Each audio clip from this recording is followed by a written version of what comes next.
Welcome, ladies and gentlemen, to Commodity TV and a new edition of our interview series. Today, we want to get an update from Kuya Silver, the next silver producer in Peru from next year onwards. And with us here is David Stein, the CEO. Good morning to Canada. How are you doing? I'm doing well. Good morning, Jochen. Fantastic. Good to see you. Thanks. And let's go directly into medias res. Kuya Silver, you guys have so far a very busy year, I would call it. And you are working in Peru, but also in Canada. Let's get first started, I would say, with Peru, maybe, because I think this is the key project to me. You want to bring the Bethania mine into production. So what's the status there? How is it going? I would say after a bit of a hiatus over our summer, just related to the COVID crisis they had there, which was particularly bad in March, April, May, that definitely slowed things down. And then we had the change of government in that was more June, July. But I would say now, since August, things have been more or less getting back to normal in Peru. We are, working with our various consultants on, finalizing all the detailed designs, working on permits, final permits. We have the EIA environmental permit we got last year. So this is more of just some of the, more of the construction-related permits. And so it's back on track. I would say progressing well, and we're looking forward to getting started, in the next several months. Okay, super. So that would mean, when do you think you have the first commissioning of the mine? I still think we can get it done sort of in the middle part of next year. Mm-hmm. It's not a very big build once the shovels hit the ground. It's quick, and the commissioning should be fast as well. So it's it's one of those things that it's going to be it's going to be imminent until it's in production, and then once we're in production, we'll obviously be able to move forward and then start talking about an expansion. Mm-hmm. Okay, super. So let's stay shortly a second with the construction and then the commissioning. Let's do one step after the other. What does it look like financial wise? Do you still have to do, let's say, a little bit of a construction finance, project finance? Let's say, when do you expect to really, you can hit the ground? Of course, once you have all permits together, that's for sure. But do you think this is doable by the end of the year latest? Yeah, absolutely. It's doable. Look, anything like this, there's a little bit of market conditions and things out of our control, but that's what's so nice about our project, is that it's not like a multi-year project. It's we're talking about months once we get it going to be operational. So that's a huge advantage. So even if we do see a delay here or there, it doesn't make a dramatic financial impact on us. Mm-hmm. In terms of answering your question about, I guess, about more specifically about timing, or this sort of about the finances. Financing is we important. We never raised the amount for the construction of the plant. That was always something that we had, essentially put off for another day. So that is still out there, and it'll be one of the steps that we take in the next few months as we move to construction.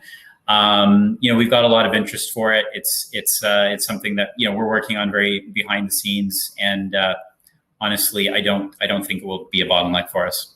Mm-hmm. Okay, super. And how much money we are talking approximately? Really, only approximately, just a guess. The project itself, I think, will be in the order of magnitude of about $12 million US. Mm-hmm. And of course, we will have to raise a bit more than that, just to cover off other expenses and etc. Mm-hmm. But it'd be in that order of magnitude. So we can say, like, with $20 million, everything is fine. Contingencies, Canadian, like 20 Canadian, yeah, it should be. Yeah, that really should be possible. What is the plan to produce then per annum? Let's say fully commissioned, you are in the commercial production. What do you think you can produce out of that Bethania mine? I mean, it's an old mine, right? You know right. What's there. Well, I should preface this by saying that we are, as part of our, development plan, we are going to put out a PEA in the next several months, and that will have better numbers on this. But nevertheless, the plant that we permitted, because that's out in the public domain, the size is 350 tons per day. If you take the historical grades, you multiply that by, and recoveries, and multiply that by 350, you get something, just under 2 million ounces of silver per year, around 2.5 million equivalent, including our byproducts. And that's something that would be kind of the goal. Fantastic. Again, and then pretty, very, very achievable. Again, we see that just as the first step. We at the same time bring the exploration along for the ride, and we're doing both at the same time. I think that's one of the things that is very unique to Kuya, as opposed to other, silver juniors out there, would be that we are doing mine development and exploration at the same time, both of which adding value to our shareholders, and making money. And then obviously we can make money a lot sooner that way. And then we have to raise any more money, right? And the dilution is the big risk when you are investing in these small companies, right? So, absolutely. It's a huge advantage for us to get into production sooner. And but nevertheless, as we do that, then we can drag the exploration along for the ride. As I said, make the resource bigger, and then look at the second expansion of Bethania. And so the 2.5 million is really just the start. Okay, super, perfect. So then let's switch to Canada. You had a press release on 2nd September that you initiate the option to enter Silver King's joint venture, and you provided also a project update on the Kerr project. Right. So what is going on there? You paid $1 million Canadian dollar in cash, right? And stock, also in equal. That's what I wanted to say, in stock. And so what is your thinking with the Kerr project and also with the Silver King's joint venture? What do you want to do there? What are next steps? Well, if you recall, we bought the Kerr project outright. So we, as of March of this year, so we own that 100% with no expenditure commitments. We can just, basically do that as fast or as slowly as we want. And then the joint venture that we did decide to move forward with, because it's a great project and it has a lot of synergies with Kerr, to be able to run the two projects together with the same team and essentially the same geological ideas. So we did decide to move forward with that, and there are some expenditure commitments over the next 3 years on the joint venture for us to earn 70%. I would say in the shorter term, though, our focus is more on the Kerr project.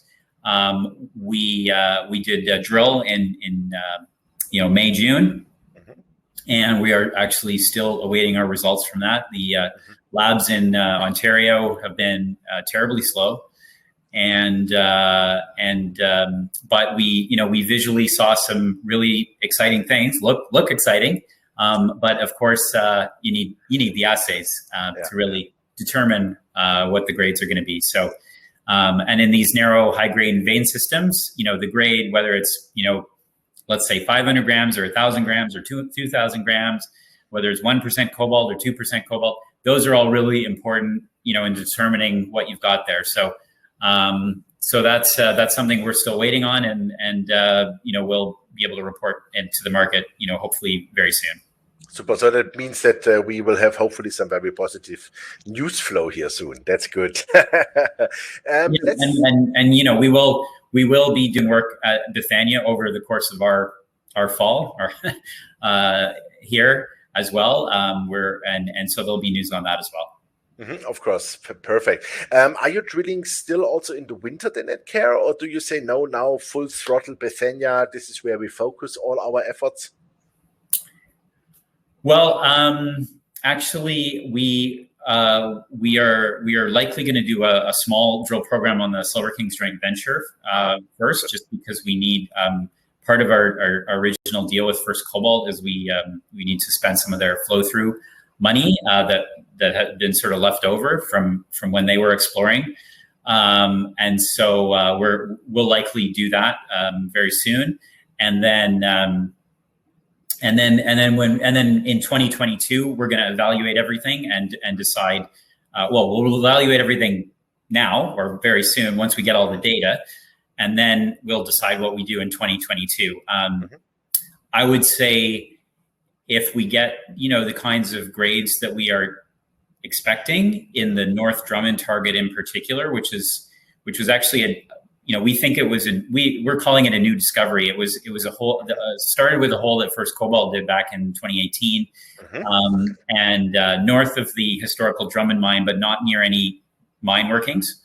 So it does appear to be a new silver vein discovery, but it's only one hole that they had. So we have drilled some holes nearby, and we're looking to start putting some pierce points together in the vein. And if we can do that, then we would follow that up, next year with more of a detailed drill program to basically delineate a resource there.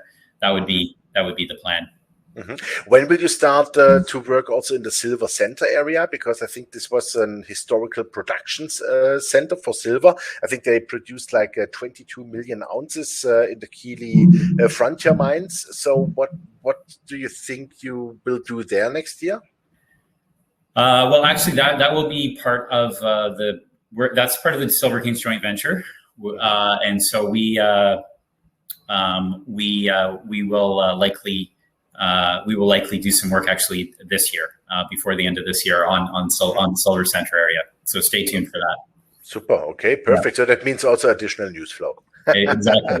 I like it. Last question. What is cash in the bank? We have approximately 6 million ish. Yeah. Good, and that's absolutely enough to finish PEA, do all the things before you come to the, let's call it, Bethania project finance, I would call it. Right, and really that's the idea is it allows us to keep delivering news to the market, keep giving good exploration results from Bethania and Kerr, de-risking the project on the Bethania expansion project on the engineering side, so we can finish all the detailed engineering, permitting, PEA, all those jobs. That's all fully funded, and then the next step will be the construction project, which is which we'll fund separately. Yeah, super, perfect. David, thank you very much. It was a great update. Keep fingers crossed that you get the permits really in time, because that's, let's say, to me, the last bottleneck you have probably. And I think the financing shouldn't be definitely an issue. I don't see that, because that is really an amount which is makeable. And yeah, wish you all the best for that. And please keep us posted then on your next, hopefully very good drill results. Yep, absolutely. Thank you. Super. Thank you very much.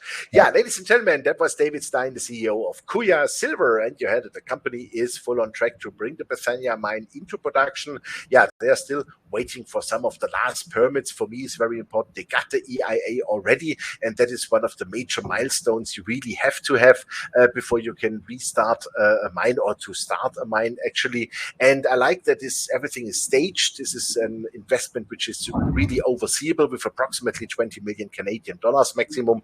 And I think it's quite easy to get this financed, and with 2.5 million ounces silver equivalent as a first stage of production, this is fantastic. They can do a lot of money. As you know, we are very bullish for the silver price, also for the gold price. It does not look like today like that, but it is what it is. And so from that side, I would urge you and advise you to have a very good look at Kuya Silver, because the stock is quite cheap. And we think that it has a lot of upside potential. Thanks for watching us, and bye-bye from Switzerland.